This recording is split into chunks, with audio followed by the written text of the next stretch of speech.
All right, everybody. We got our good friend Eric ISO Schmitt. Eric, I want you to say hello and introduce yourself and go through. This is your second time on, so everybody at this point should know who you are. But let's take a second to introduce you and go through everything you got going on, man. Well, I appreciate it, man. I mean, I think you already killed the introduction with the ISO. It's always good when you get a nickname that can stick for a few Has years. it So, stuck? I mean, does anyone around the building call you ISO around there nah, at still all? just No. still just you, man. I mean, Yeah. but I think that's all that matters. That's all that matters to me.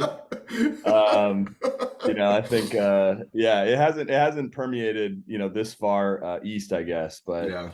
it'll make its way. It'll make its Santa Barbara of the South, man. It's a great spot. Great Exactly. spot. So yeah, that's where I'm at. I'm in Memphis, Tennessee. We're just about to start our season here. It's my fourth year, which is kind of bizarre to think about. So getting excited to get going here. Yeah, man. Walk me through the mirror behind you? Is that from an antique or something like that, or did that come with Oh my a gosh, house right apartment? here. No, to your I guess, yeah, that one. Oh, Yeah, this guy. Yeah, that's a little antique mirror. it's pretty sweet. Just something nice right there above the Uh-huh. fireplace. Got a few pictures. Got some propagated plants. I don't know if you could see those guys. No, They're I right. can, I can. They're great, man. Ferns, or I heard ferns are the best Um, at removing CO2 from your environment. Is that Uh, true? Is that true? yeah, well, great point there. They are pothos plants. Okay. I am a very big plant guy. Let me just You give got you a a quick little you got a rundown. There's green a thumb? lot, Is that walk me a through the lot of green plants thumb in here, here? man. Yeah. As far as removing, stuff from the environment, cleaning the air, I think that might actually be a myth. Okay. I Okay, that's read that good. in a I read that in a book, so obviously it's fact. hmm Uh, hmm but Once I it's don't on know. paper, man, it's completely a forever fact. That's good. Exactly. But yeah, it just for me it greens up the space a bit. It's not California out here, so it does Yeah. get gray. Yeah. So, it makes me feel better about my life when I'm surrounded by some nature inside. So Yeah. that's I've become a crazy plant guy, man.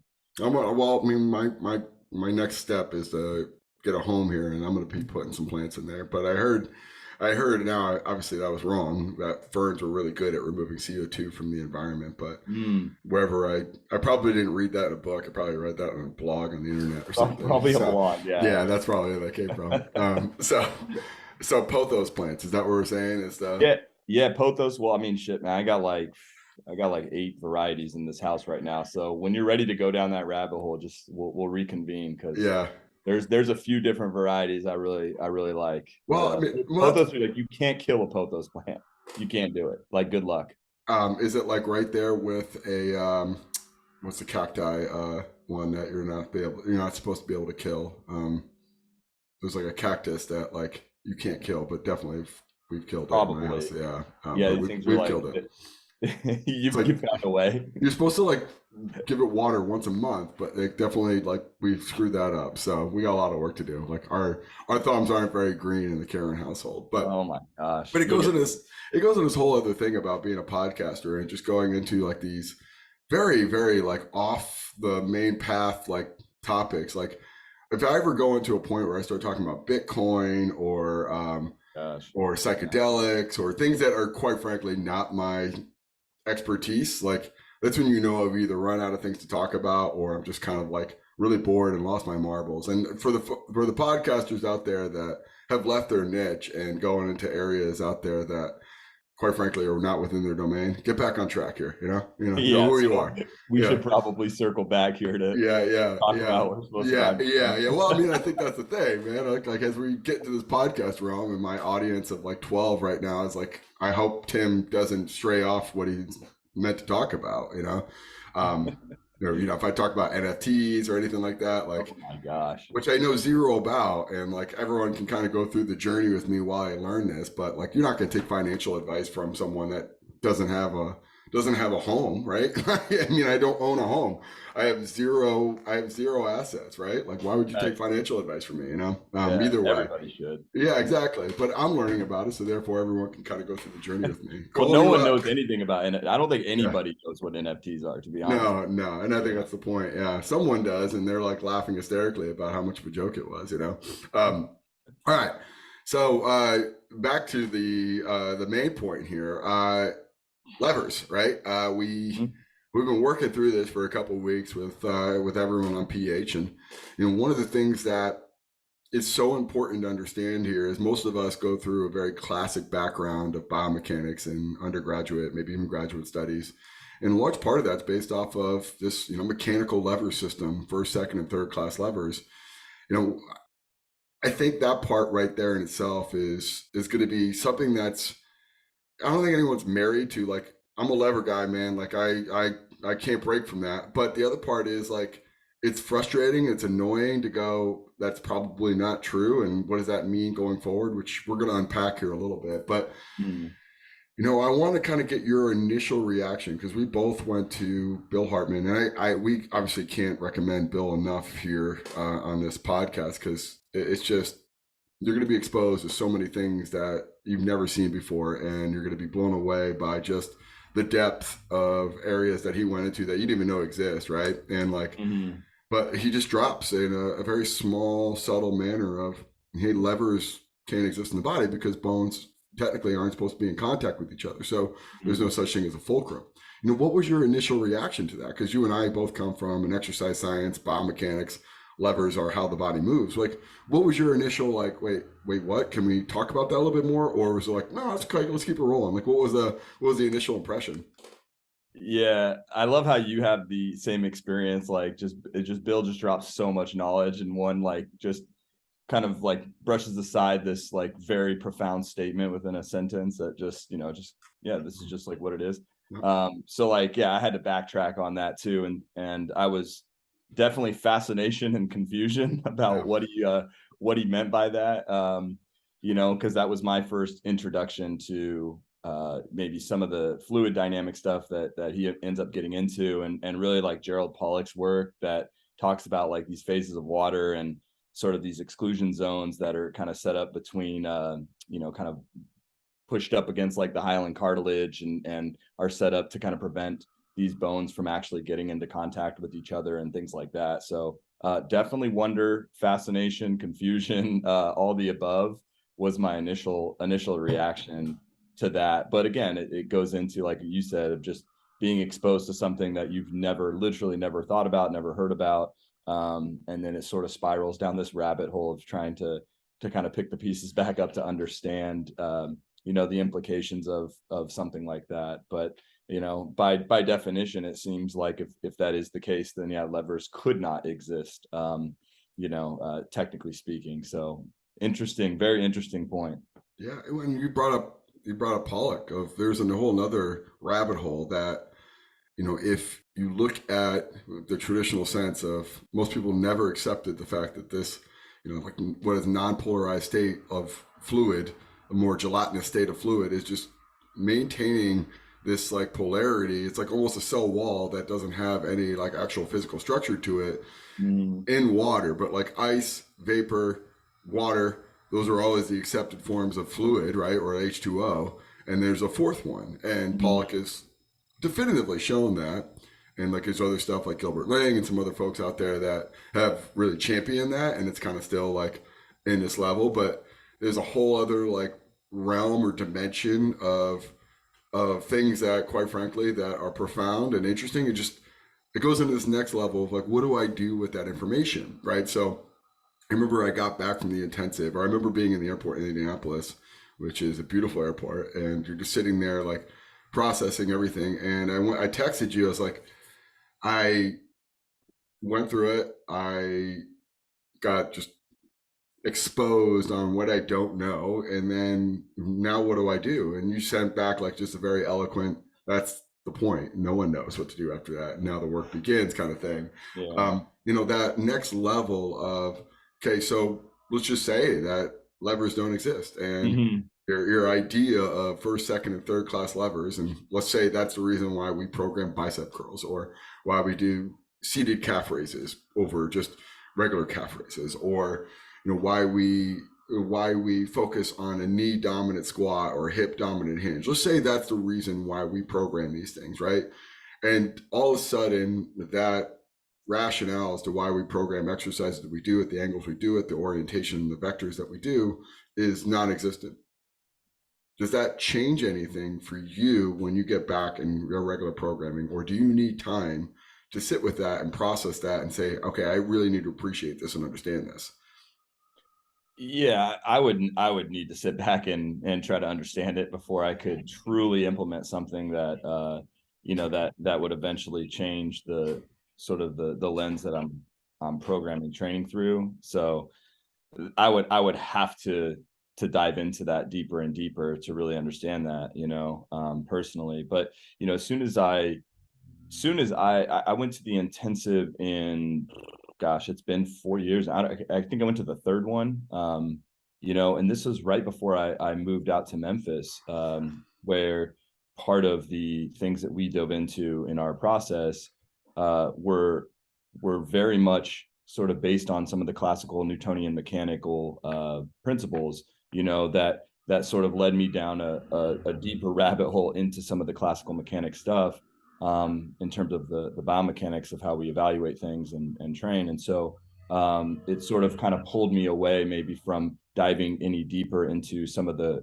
components I was exposed to, I guess, in some ways, right? So yeah, but kind of just going to the point you just made, it's for me personally, I really need to try to understand something as deeply as I can before I feel the confidence to sort of prescribe things through a lens that is very novel to me, and yeah, it would take me some time. But with that being said, you just said, hey, let's go back to Newtonian physics, right? Like, I think there's a certain element that when you get exposed to something that's either incredibly new or novel or maybe even controversial in some ways, like go back to what you know is true, right? So we both get back to our respective settings and we have to process if this information. All right, well, I know gravity still exists. I know for every reaction, there's going to be an equal and opposite reaction. I know that there's going to be these things that are still true. So Mm, you could take solace in knowing that, right? Like, all right, I have now new information or things that are maybe indisputable, but still hard to grasp. Uh, well, what's still true, right? And mm, physics principles of training. Like, it doesn't mean like, hey, I'm going to abandon progressive overload. It just means that okay, maybe some of the exercises I need to look at with a different lens. But yeah.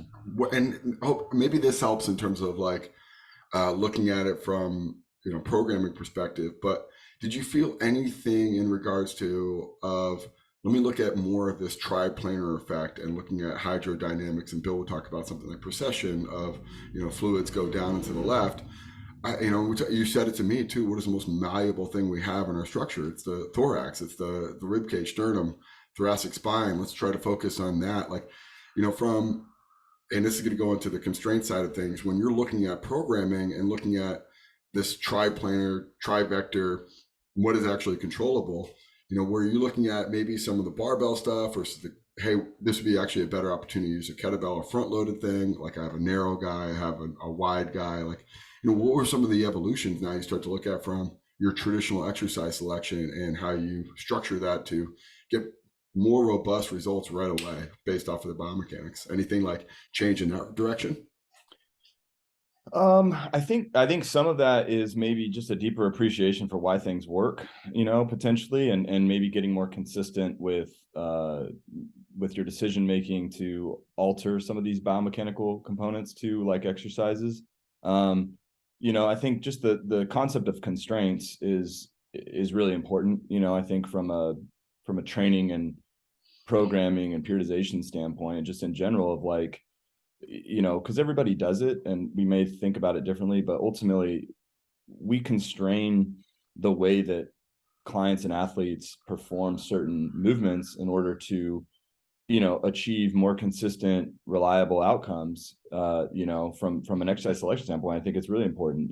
So like using heel wedges, using holding on to things to stabilize, while we're doing exercises and things like that. Like we do that naturally. Everybody to some level does that naturally, and I think that maybe just some of the information giving a deeper appreciation for the reasons why constraining things a certain way leads to an outcome. And I think that maybe is how I think about it, and maybe how has influenced some of these components have really influenced the way I'm considering, the biomechanics and why things are playing out a certain way. If that makes sense. Yeah, it makes a lot of sense. And I guess the question for you now would be, do you feel from a constraints based approach, and I do this, and I'm speaking firsthand. I'm just wondering if it's like a universal thing of that burden of knowledge, knowing that you have this body type or this training age or this coming off an injury that they're going to suck at a certain exercise. So I'm just going to put a lot of constraints and then start to peel back the constraints as I get more information?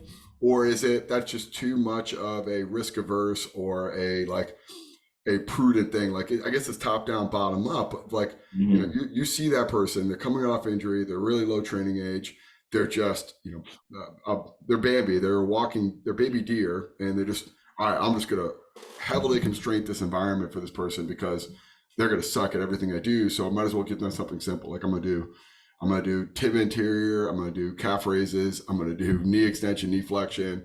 I'm gonna do shoulder flexion, shoulder extension. I'm gonna do elbow flexion, elbow extension. Like this, like very, very aggressive constraints based approach to give them something to be successful with. Versus, let's see in a low constraint environment them do it wrong, and then I can start to whittle it down. Like, have you thought about like top down, bottom up since that, or is it, hey, this is a case by case? I really can't make that overall classification. Yeah, it's probably case by case at some level, but I think you can probably make some there is some level of like systemizing that process, because I think that in terms of constraining things, you're looking for, I think, the bottlenecks within the execution of whatever task you're kind of prescribing, right? And so, because if you think about like movement is a problem solving endeavor in general, right? So like if we're asking somebody to squat or hinge or whatever, like we're basically asking them to solve a problem, and then when we coach the execution of that, we're constraining the outcomes or the solution to the problem in a way where we're asking them to demonstrate proficiency with certain elements of how they perform the task. And if they can't do it, then I think that's where we start to like double click on why, and that's where it can take you down a couple different rabbit holes. They could not have potentially the joint spaces to support the ability to get into a certain position. So if my ankle can't dorsiflex past 15 degrees, or whatever, 10 degrees, good luck getting like an ass to grass squat. Like just good luck. Like they cannot demonstrate the joint position to get into the bottom of that squat, maybe the way that you might ask them to do that. So then you would have to add certain things to support their ability to demonstrate that. But the more supports you have, I do think you probably want to look into why you would need to support them to be able to demonstrate that, because the more variability, and I say that with air quotes because who knows what that really means, but ultimately the more solutions they have to a problem, it seems to be the better off that client or athlete is in terms of their health and their performance. And so I think it is a top down, bottom up. I think you constrain things to get the outcomes as consistent as possible to the task. And so if you're asking them to demonstrate strength in a squat exercise, then you probably want to minimize the cost on that. And so put them in a position to be successful, to demonstrate the exercise in a way that, again, they're not, banging up their joints or getting unnecessarily stiff and sore. And then progressively overload that in a way that is, intelligent. But maybe unpeel that a bit and figure out, well, why do I need to constrain this so much? What is underneath this that I may be using other tactics to support? And how do I sort of get at the heart of improving those so that I can begin to remove some of these constraints and some of the more emergent things that we're trying to, again, just train for or whatever. So I think it goes in both directions, but I think the constraints led approach is super valuable because it focuses on getting to the heart of the why, and that to me is what is the most interesting when it comes to training. So I do love the use of air quotes too, by the way. I think it's an amazing, Yeah. it's an Hopefully amazing. when people listen to this, they're like, I just, Yeah, air quotes are such an definitely saw the amazing, air yeah, quotes. it's such an amazing social phenomenon, like, I don't believe this, by the way. Oh shit. How many times do you think Bergen Ben has done air quotes like Oh my God. functional, functional? Sorry, sorry for my burn fans out there. I don't know why I defaulted. I can imagine Vern Gambetta doing that when Mike Boyle's getting tons of traction. Functional guys. Sorry. I get back on track. You mentioned, and we'll put the video out here on this too. I like to get these videos so everyone's going to see the beautiful aesthetic you have behind you. And I have to blur my background, so my aesthetic is not there yet. Yeah, so. your head shape changes every time you move, which is great. I know. Yeah. Just bobbing and weaving here. Enjoy that, YouTube. You mentioned a really good term there, throughput, or bottleneck. And when first thing I hear about bottleneck is think about the goal and Elijah Goldratt and talking about throughput. But you said it, and hey, what is the goal of this, right? What are we trying to accomplish this? And I think that inventory early on of what am I trying to do with this? Like, why am I doing this exercise in the first place? What was the functional need of any of this, right? And it's I like to distill it down to like, all right, from a performance standpoint, it's going to go three filter or three vectors of like force, velocity, or work.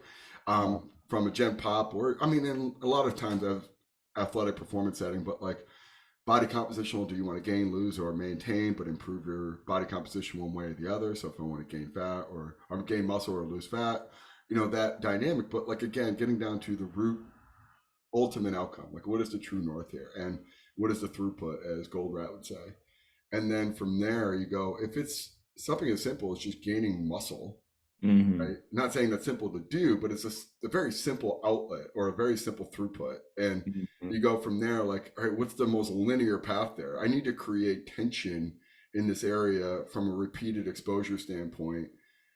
You kind of get some sort of like validation to do a higher constraint approach, right? Like if you look at the best models to create muscle, it's going to go down to bodybuilding and championing the message of machine-based stuff. And I think it's a perfect segue to get to our boy Doug's side of the things of, rest in peace, obviously. Yeah, crazy. Yeah, it goes into this whole thing of I wish doing anabolic steroids for a period of time is probably not healthy. But you look great. Either way, I digress. When we talk about, though, creating mechanical tension in certain parts of the body to get this direct output, one of the things that I think is so important. I remember you first got to where you're at is, hey, why don't we use more machines in training? Like, well, it takes up a lot of space. It's very simple use. It's very inefficient when we're training groups, and we have a plethora of athletes you got to work through, and we're having to check a lot of boxes in a short period of time. Machines are really challenging from that area, and then expose this other element of like, where are the weak spots within our programming? Where's the bottlenecks? Where are the elements that we just simply are going to come up short time and time again from multi-joint, free weight, closed kinetic chain exercises? Well, we find it all the time, right? Like maybe hamstring, or maybe calf, or maybe certain smaller synergistic or not big global muscle movement or movers, like the things that we're getting with squat, hinges, pushes, and pulls.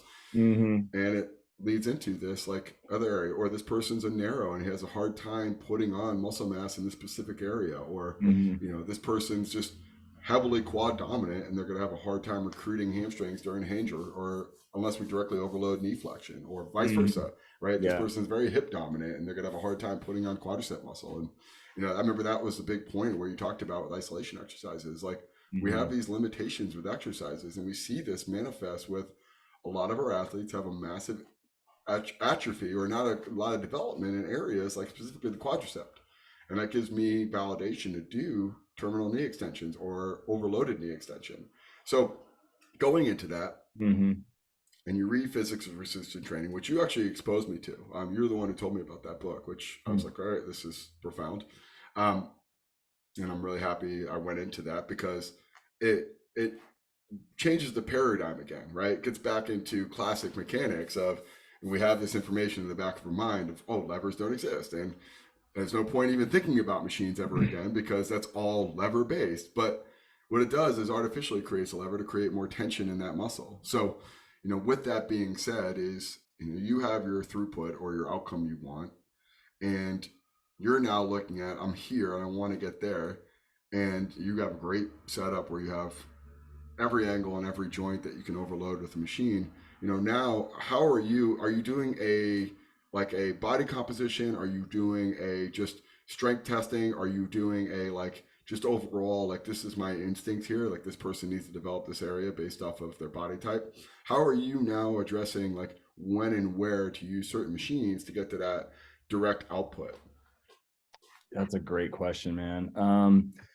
Probably a few different ways. I think I would say relying on as much valid and reliable objective testing as possible is very helpful to sort of drive you down some of these roads, because I think one of the most interesting things that I've sort of come around to in the last few years of having access to very specific isolated machine work is just this understanding that, like, if somebody doesn't, well, if you're building a training program based upon more integrated multi-joint compound movements, I think that is still the way to go. Because it is the most efficient way to train the body, in the sense of you're going to get a lot of bang for your buck out of those exercises.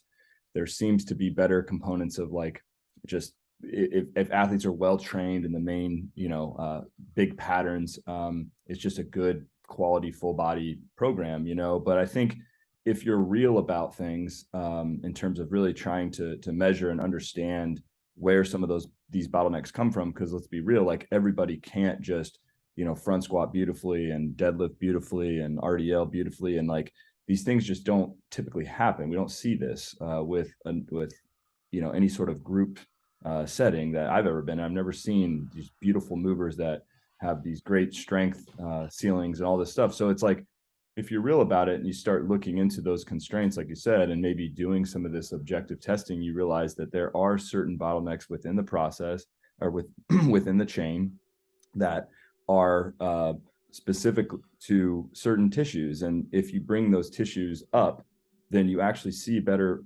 translation into some of the integrated tasks. And to me, it's been like, I guess the last few years have kind of come full circle in a sense of really understanding that, because actually being able to measure that was something I was never able to do, and so having now the ability to look at things through a little bit more of a microscope, and really see what these constraints are, not just in terms of like just a general impulse demand, but like where within the joint motion does that impulse, is that individual unable to meet the impulse demands of the task. And so you can actually get to like these very nitty-gritty constraints, and then being able to use the machines to build those up seems to be the most effective way, because it'd be nice to say, like, target a hamstring in an RDL, but if somebody doesn't have hamstring strength, I just haven't seen people be able to lift that particular component of that bottleneck up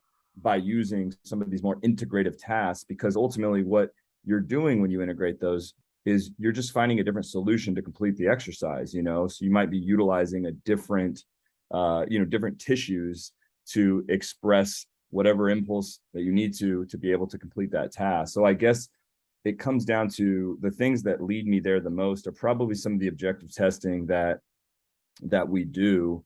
Those sort of lead me to the machines the most. Or like you said, like if there's just a ton of constraints, they're all over the place. These machines seem to be very useful to just get people into positions to express strength, force in some fashion that helps us kind of build up some tissue resilience and just some training volume. So that's sort of, I guess, where long-winded answer to say, like, I think the testing helps, and so I think if you have access to it, it's helped me learn and understand what works and what doesn't work. And I've realized that some of the interventions that I used to use definitely would not work to actually get at the heart of what I was trying to change, and I think it required a deeper level of precision via some of these machines, to be honest. Yeah. My we got a little Oscar back here, my my Roomba going crazy. Let me turn this guy off real Yeah, quick.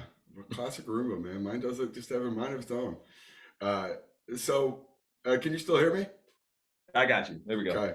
So you mentioned something really interesting, like athletes are going to find a solution, right? And we've gone through this with pretty much every screening model. Is the better athlete, the better the compensator, right? Like Mm, they will yeah. find the strategy to meet the projected or the expected outcome, right? Like Hmm. stand up, right? Like that's the outcome we want. Like so, go down and then stand back up, and like they're thinking, okay, I just got to get back up, right? And however means necessary, which creates like a variable like process, right? They might get a very hingy squat or a very, Hmm. like rounded back squatty deadlift, whatever, like bad outcome, but they'll find a way.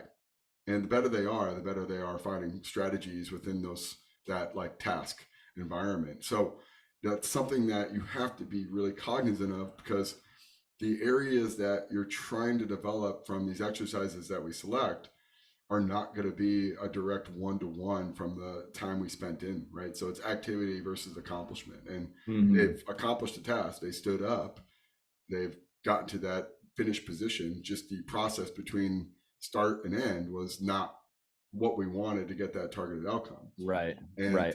and as you start to really break it down and you're thinking about it, like, well, what was the point of a squat? Like, well, I really want to develop quadricep muscle, right? And we've evolved from movements, not muscles.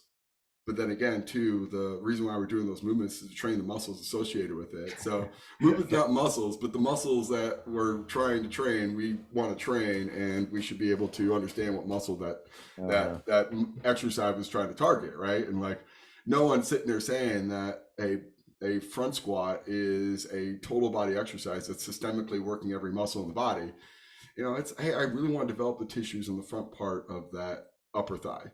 Like that would be ideal, right? Like that's kind of the point, right? And well, if I want to complement that with structural balance, I need to train the tissues on the backside of that thigh. So, RDLs, but if they're really rounded back and they're dropping their knees, are they really working their hamstrings and their glutes? Like probably not. So it goes into this level of, if you're choosing these exercises off of, hey, I'm just training movement patterns, and you completely disassociate from the muscles and that are trying to create tension in or create some sort of physical adaptation in, whether it's, hey, they're coming off an ACL and they need to train these decelerators, or hey, we did a ACL reconstruction and we took part of the hamstring off and we're trying to strengthen that muscle group to make it more resilient, or they have previous hamstring tears, and we're training these patterns, and they're not directly stressing those tissues that are going to help that athlete be more resilient or just quite frankly more functional or capable.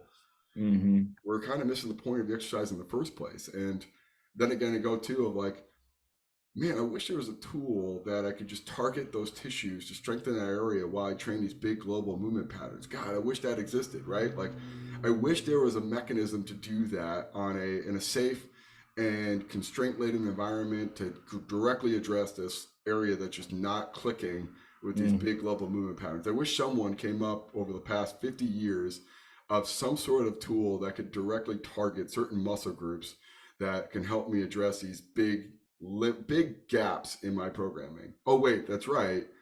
Machines have been created well in advance to answer that question a long time ago. Bodybuilders are Right. just in their garage doing overhead press, squats, deadlifts. Didn't look a certain way because they were physically not creating adaptation in certain muscle groups.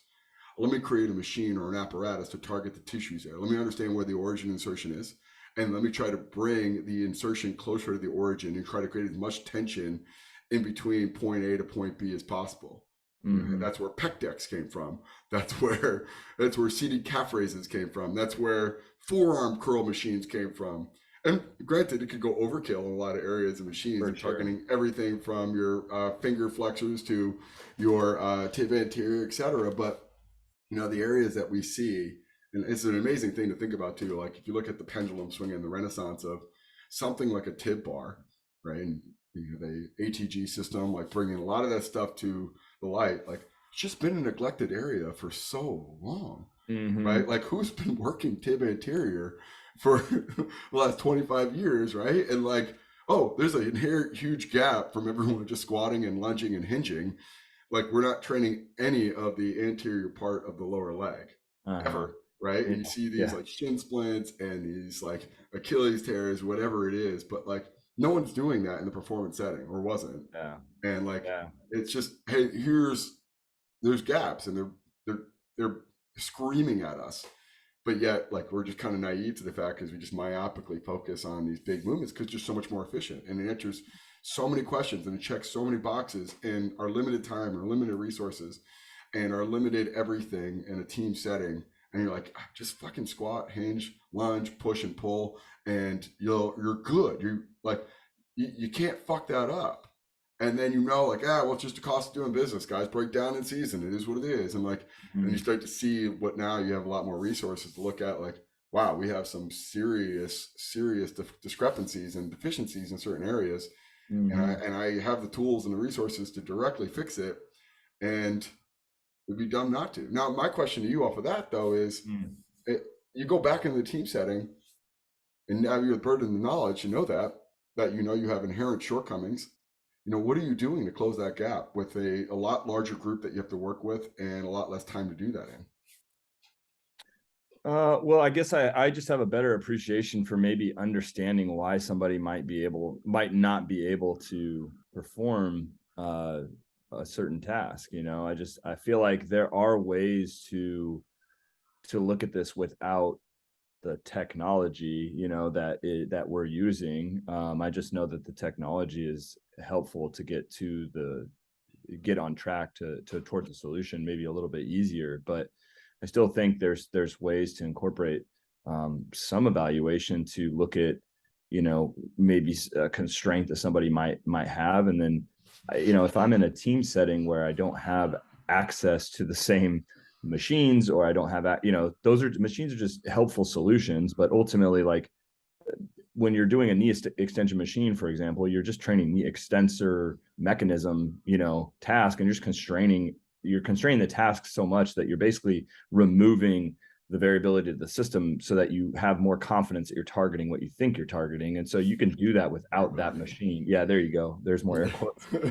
You could do that without the machine, though. You can set up a exercise task and ask an athlete to perform it a certain way, um, to do that. That's what, like, that knees over toes guys does, right? He like sets up constraints within the exercises so that you have like basically one way to succeed or not succeed with how you perform the movement. And so I think that I would probably just need to consider what those progressions are and how I would maybe evaluate things differently. Um, but yeah, I would have to do it that way, because I just think the machines just help you get on track towards a solution as quickly as possible and probably as efficiently as possible, if we're defining that by kind of how Brignoli would define it, which is you're able to put a high percentage of effort specifically towards the tissue that you're trying to make changes to. So that's maybe how I would try to approach that, and it would be sort of unique potentially to what type of athlete we're working with or client. But I think there's ways that we've done this in certain spaces. It's just harder to target certain tissues without machines. You know what I mean? Like, Yeah. yeah. So I mean, we're able to do like certain hamstring constrained exercises without a prone or seated leg curl machine. You know what I mean? Like, we figured out how to do that. So, but yeah, maybe for other tissues, it's more challenging. So you just have to get creative, I think, in some way. Well, I think it's exposure to different environments. So I'm sure there's been situations where you're on the road and Yeah. getting the adequate stress on that tissue or that pattern or that Hmm. joint is hard without the tools you have at home. So like, all right, what's the solution here? Uh, Exactly. and, Yeah. and then other models of like, all right, well, there's pretty cool systems out there like functional range conditioning that I think close a lot of gaps for creating tension in certain muscle groups or areas with limited resources, right? So, Hmm.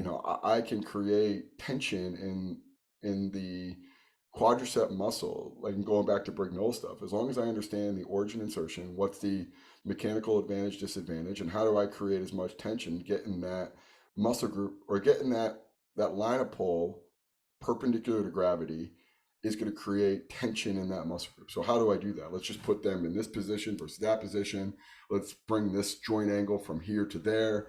Let's either give some direct, either manual resistance or just getting them as close as they can to their passive end range and saying, create, just lift or hold or resist me or whatever other Mhm. like thing in your mind. But like you're thinking you got a group, you got 20 people in front of you.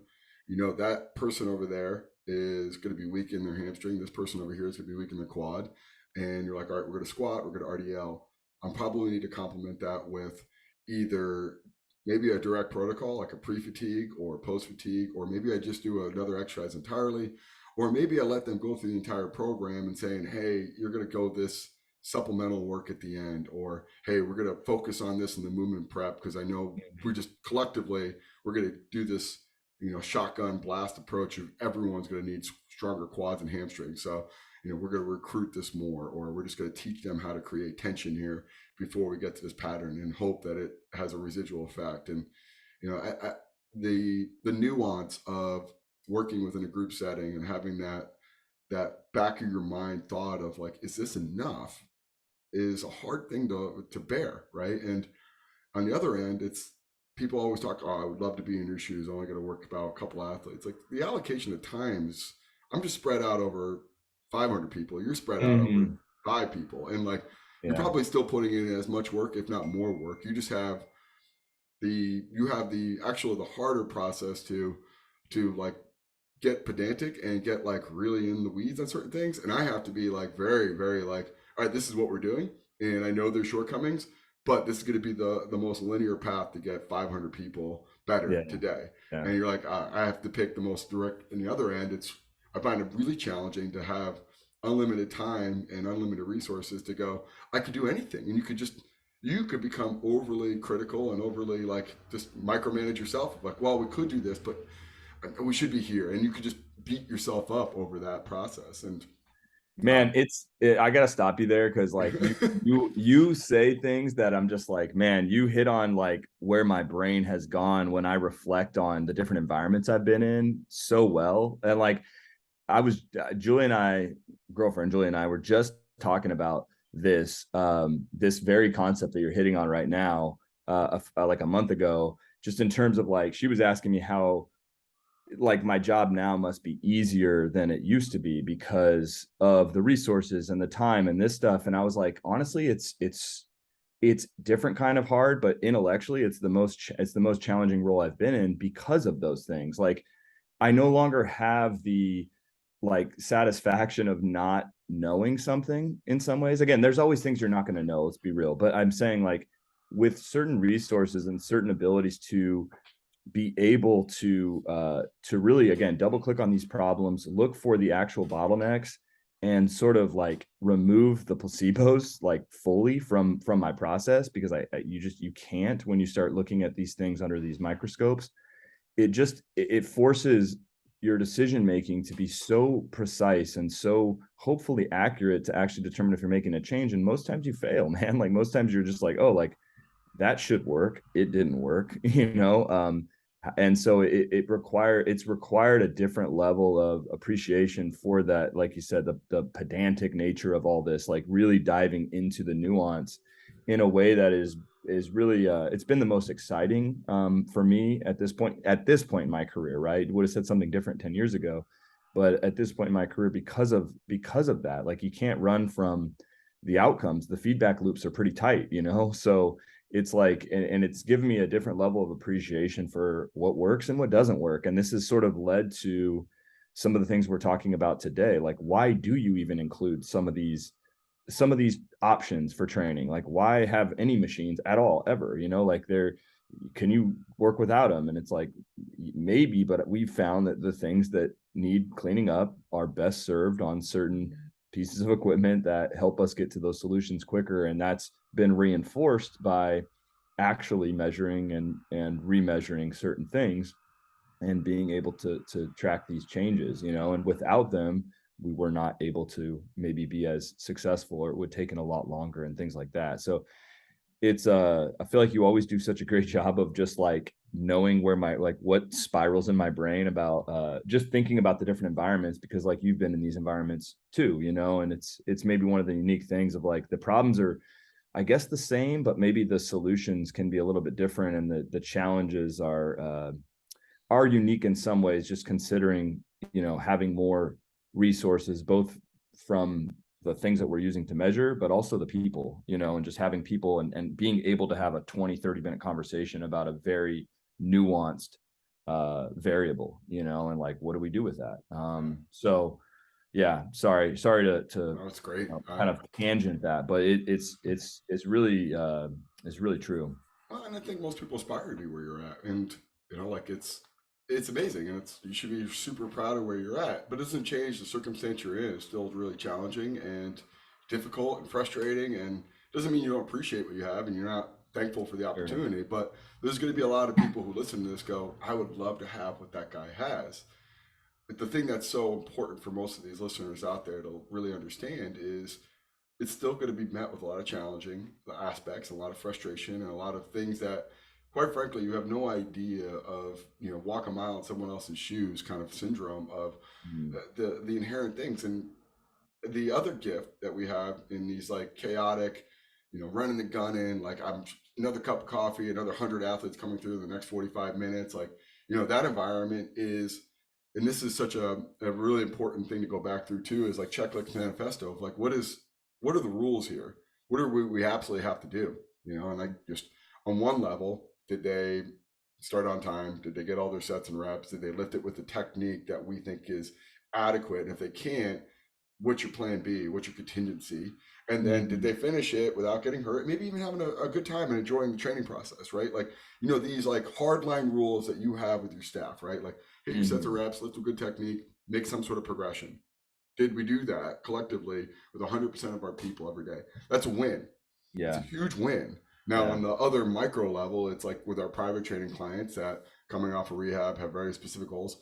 Did they do all their sets and reps? Did they lift with good technique? Did they make some sort of progression? Absolutely. Great. It should be easier, right? It's sometimes Mhm. not, but what will get in the way of that with a large group versus a smaller group, or just one person in generally, is essentially you in that process of like convoluting it and making it really problematic. And like, you can't make a progression if you're changing every time because you're overthinking it, Mhm. or in the fly that this isn't working, we're ditching this and I'm going to move on to plan B way too quickly, and not letting them go through the process of, I just need to warm up a little bit longer, or hey, I didn't grasp what you were saying and it clicks now, right? Like whatever Mhm. that thing of you getting in the way of that, overly like just critical of yourself, of the person in front of you, like that hard rule, like what is your checklist when you go into a session? How do you define success? And from a large group to a small group, it should be probably very similar, but you have to understand the limiting factors from a small group and a large group. A large group is like, Yeah. you're just Right. not controlling the room enough, you're not Right. asserting Right. yourself as the alpha, you're not, whatever you have to do to make sure that Right. that group is moving in a like a continued stream of things, versus that small group. Just don't get in the way too much, right?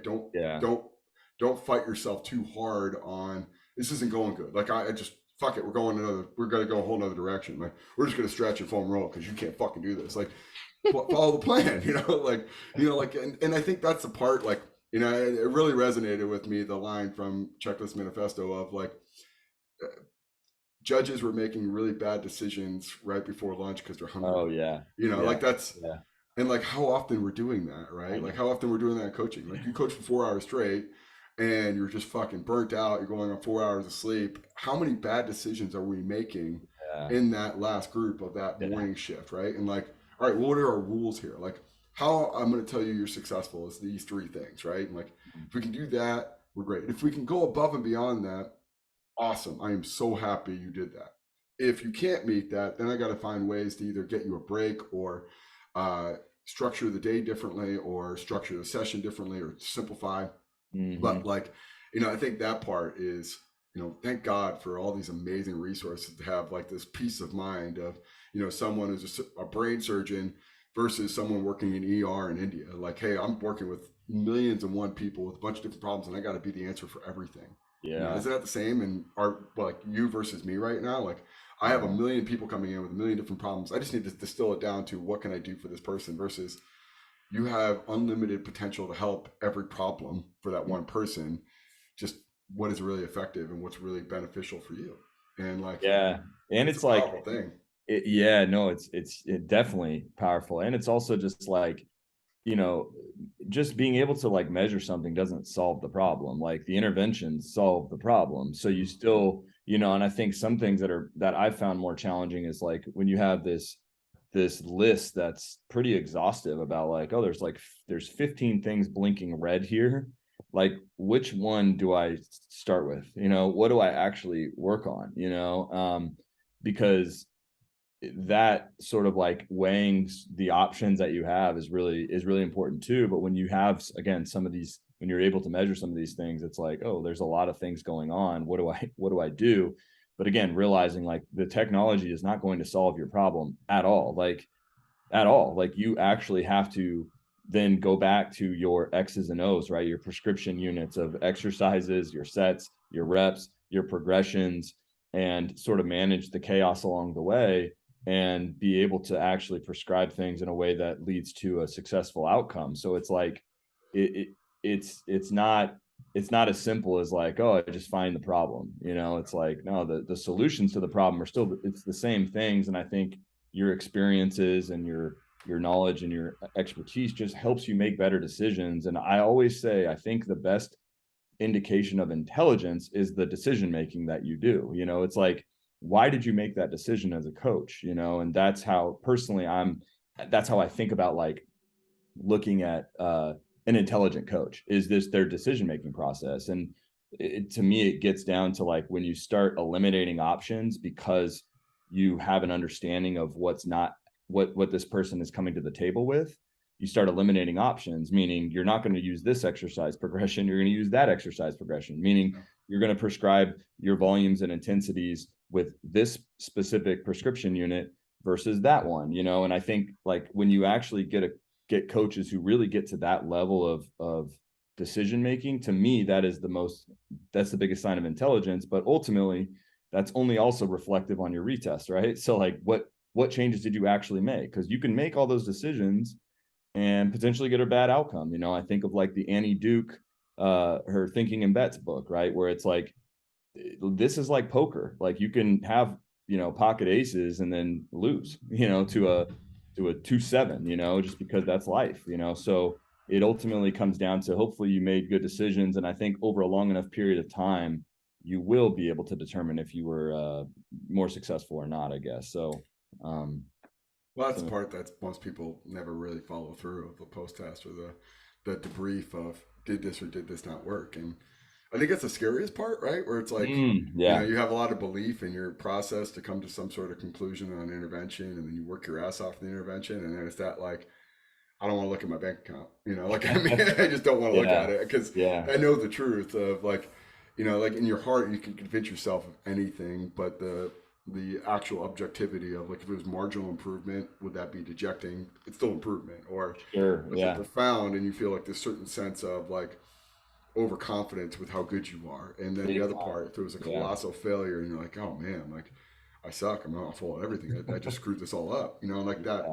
That post part, I think, takes the most courage as the coach, Yes, yes, no matter what, completely. and the most humility too, to like not overly give yourself credit. It could just been the perfect thing of the guy stayed all summer and he was focused on this. It was a contract year, so your intervention was probably amplified in its response, No question. which is like you can easily say I'm the best that's ever happened, Sure.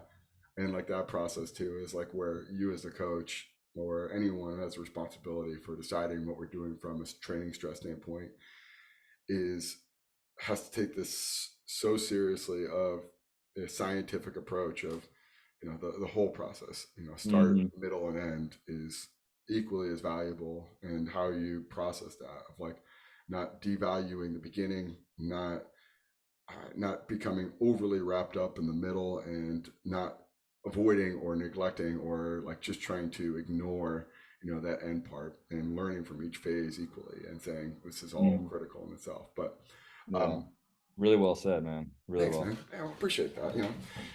You know, Hey, really well said. Not to. scientific programming.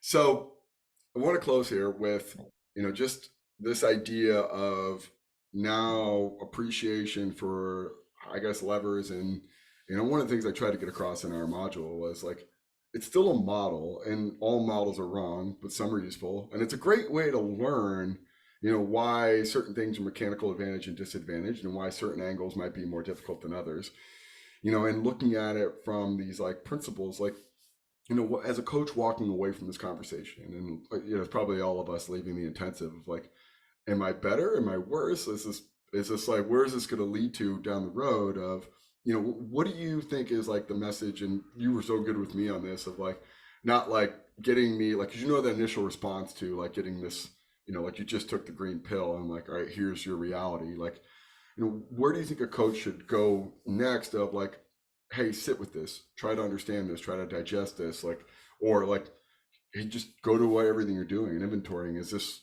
the best I could possibly do in this given moment? What do you think is like the thing that helped you in that process, maybe post intensive, post physics or resistance training to like, take that next proverbial step?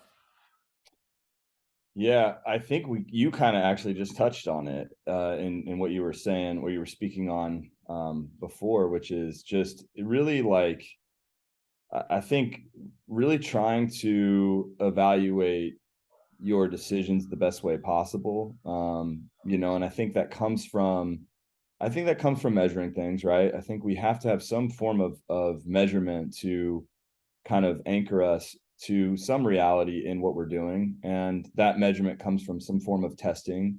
And some testing might be better than others, in terms of its validity and reliability and measuring what you're actually trying to measure. And if you have access to the highest fidelity of information from your testing, I think it gives you a good platform to then use as like the anchor for your interventions, work through a period of time, retest. But then the most critical piece, which you just hit on, was like be real and embrace the vulnerability of your outcomes, because yes, we work in humans are really, they're complex adaptive systems. We got, task organism environment, we got all these things that, come into play. It's not as simple as you just like a machine where you just like put this input in and then you get this output out.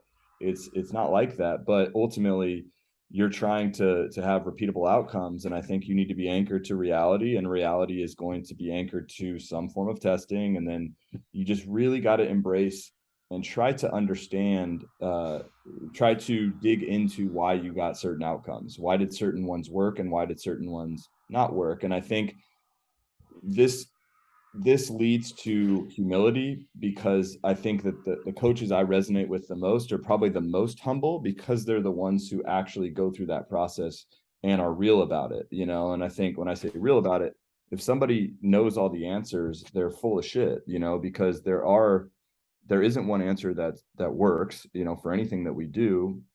And if you're real about your outcomes, you're not you ain't batting 1,000 here, you know what I mean? Like you're not getting the results 10 times out of 10 that you're looking for, And I think it's really diving into the complexities of why did you not get that result? What could you have done differently? When you look at your decision making at the time, what information was unavailable to you that led you to make a certain decision that ultimately didn't reach the outcome that you wanted? And how do you actually evaluate that and say, hey, a month ago I didn't have this information, I needed that information to make a better decision, so from now on that is going to be included in my process, I'm going to add that piece. And then, hey, 6 weeks later you have another bad outcome. What information did you not have at that point that you needed to add? And I think this is where you start just expanding your list of things that are very important to be able to evaluate, or get better at. And it just sort of it's this continuous process. And I think this is how your learning can really be expedited, is just really looking into your outcomes and trying to make sure that you're measuring things the best way that you can, and just embracing your failures as much as possible. And just kind of like, it's just that, it's that cycle of learning, right? It just repeats and repeats and repeats. So I think you said it probably way better than I just said it there, but that's just, I think, the process, man, is that. All right, so you heard it. Work hard, be real, and test your work, man. You know, always try. Boom. Yeah, test it, man. Just Yeah. yeah, and just and be nice, man. I had someone, Yeah. one of our employees left and went to grad school for he's gonna do research for I think chemistry, and he's like, "You got any advice?" I'm like, "Just work hard and don't be a dick, man. That's pretty much it, man." And he's like, "That's it." I'm like, "Yeah, that's pretty much it, man. If I can tell you two things, just work hard and don't be a dick." And he's like, "That's it." I'm like, "Yeah, yeah. Honestly, like at this point, I think that's it. Like I really do. You know, just Yeah. be nice and just work hard. You know, like if you can do those two things, everything else kind of falls into place. Yeah. You Yep. might people who don't work hard, and you might meet people who are a dick. You know, it is what it is. Like it's just the way it goes. Yeah. And he's probably like, I don't know if that's sage wisdom or you just passing the buck and you don't really want to give me a solid answer. Like, that's my answer in the moment. You know, I haven't Yeah. tested and retested it, but right now it seems to make a whole lot of sense. Yeah. But no, man, I honestly I appreciate this. This was cool, and you're a big part of this for me because you're the one who kind of like exposed these concepts and these things to me, and like we've kind of had this great rapport of going back and forth of like, is it okay? I don't really fully grasp this or understand this. Like I think so. Like I think it's okay, and I think that's part of the process, and I think collectively we can all say that I know I'm better for it. I don't know what tangible thing I'm better at, but I know that like I appreciate things in a different light, and I have a healthy respect for it's possible to say I know or don't know, right? Like Yeah. and like there's people like Bill out there, there's people like Doug, there's people other like entities and things and systems that are going off this body of knowledge that's just either not available to us or not well understood at this point, Sure. Yeah. and you put your filtering hat on and saying, is this going to help me here? Like, is this information that's going to be one, understandable, digestible? And we left the intensive and I just raised my hand. I'm like, what if we don't understand any of this? And I started like a 15-minute like diatribe between the group of like, that's actually a good question. Like, what do we do if we don't understand it? And Bill was very kind and patient. Like, it'll make sense over time. It's Yeah. like, like the Padua, like we're just like getting this like thing, then it's going to grow into this, beautiful fern that's not going to remove that much CO2 in our environment, but Oh my it's gosh. still going to be beautiful. Way to bring that back. Yeah. Way to bring that back. Unbelievable. Circle's complete there. What But a pro. yeah. That's what they call closure right there. They do. Well, I appreciate you, Eric, and thank you for taking the time, man. Yeah. Appreciate you having me on, man. Always Awesome. fun. Awesome, man.